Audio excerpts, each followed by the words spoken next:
Hello student, this is Hemant Raikwad, teacher of Mom Litra Z School, Jhansi. In today's lecture video, we are going to start chapter number 9, Electoral Politics, lecture 2. So the first topic is what is our system of election? Lok Sabha and Vidhan Sabha. So in Lok Sabha, we generally elect for the PM, and in Vidhan Sabha we elect for the CM. General election and by-election. Electoral constituencies. Now what is electoral constituencies? Area-based system of representation. Voters living in that area elects one representative.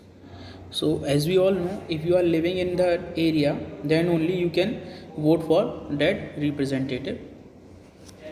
There are 543 constituencies and member of parliaments, that is on Lok Sabha it is 543 plus 2 Anglo-Indians. Who are Anglo-Indians? Anglo-Indians are the one who have the dual citizenship, maybe from India or from other country too. Similarly, in case of states, each state has specific number of constituencies. Elected leaders are known as MLA in the states. Now what is reserved constituencies? Reserved constituencies means reserved seats for a particular religion or a caste. Weaker sections may not stand a good chance to win. Lack of resources. Just because of lack of resources, a weaker section may not get a chance to win. Education and contacts also. Over here, a powerful people may prevent them from winning election. जो powerful इंसान होगा हो सकता है उनको हरा दे या उनको डरा दे कि आप छोड़ दिए कॉन्स्टिट्यूंसीज, तो हो सकता है कि वो उससे भी हार जाएं. The system of reserve constituencies was introduced. That's why a system of reserve constituencies was introduced. Number of seats reserved in Lok Sabha. Reserved for SC and ST. For SC it is 84 and for ST it is 47 seats as on 1st September 2012. Later on, this system of reservation was extended at the district and local level, that is on Panchayat and ULBS. So what is ULBS? That is urban local government. 1/3 of the state are reserved on the women also in rural and urban local governments. Nomination of candidates. Anyone who can vote can also become a candidate to contest election. Only difference is of age. Voters' age is 18 and candidates' age should be 25 years and plus. They have to fill tickets, nomination form, security deposits also. Recently, a new system of declaration has been introduced on the direction from the Supreme Court. So every candidate has to make a legal declaration giving full details of serious criminal cases pending against the candidate, details of the assets and liabilities of the candidate, his or her family, educational qualification of the candidate. This information has to be made public. This provides an opportunity to the voters to make their decisions on the basis of the information provided by the candidates. What makes elections in India democratic? We get to read a lot about unfair practices in elections. That is, rigging of booth, excessive use of money, misuse of government facilities. Then you will say, sir, then how it is democratic? Because of the Independent Election Commission, popular participations and acceptance of election outcome. We are going to study.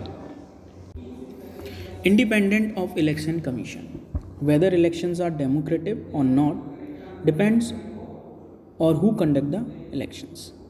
क्या ये सच में democratic हैं elections और नहीं हैं, तो कराता कौन है इन इलेक्शंस को?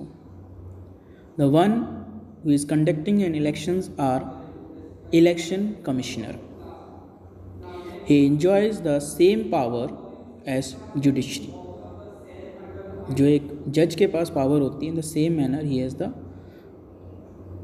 Power as same as judiciary. Chief election commissioner CEC is appointed by the president.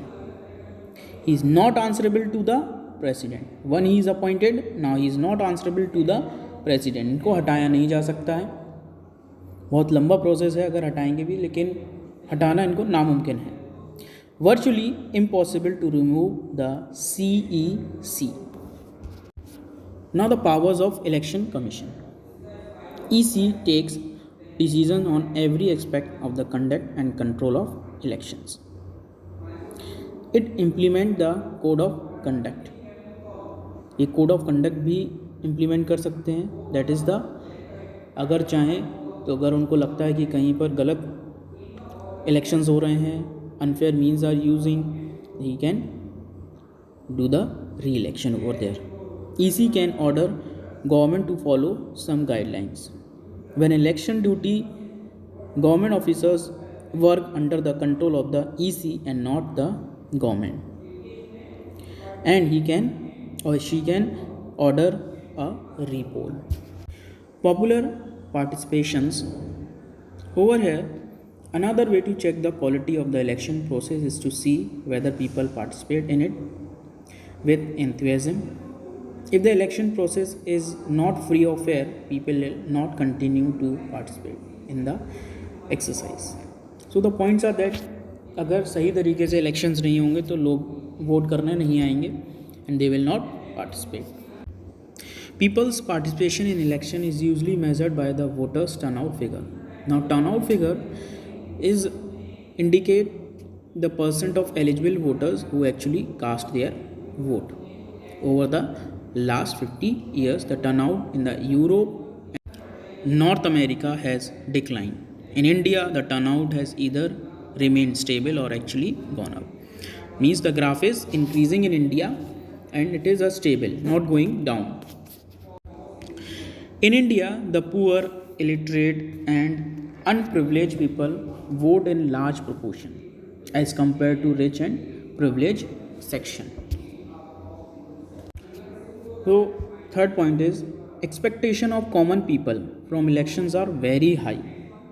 Common people in India attach a lot of importance to election. They feel that through elections they can bring pressure on political parties to adopt policies and programs favorable to them. They feel that their vote matters in the way things are run in the country.